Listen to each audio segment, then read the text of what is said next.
দাদা দাদা আমি পরীক্ষার মধ্যে 100 পাইছি। তুমি যে ছাত্র, তুমি পরীক্ষার মধ্যে 100 পাইছো না? খাতাটা দেওছো দেখি। এই যে নাও খাতা। Okay.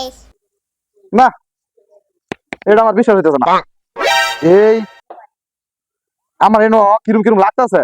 তুই নিশ্চয়ই কোনো টেম্পারিং করছিস, আমার কোনো কিছুতেই বিশ্বাস হইতেছে না। এই একটা তো তোর আসলে ওয়েরই ধরে না।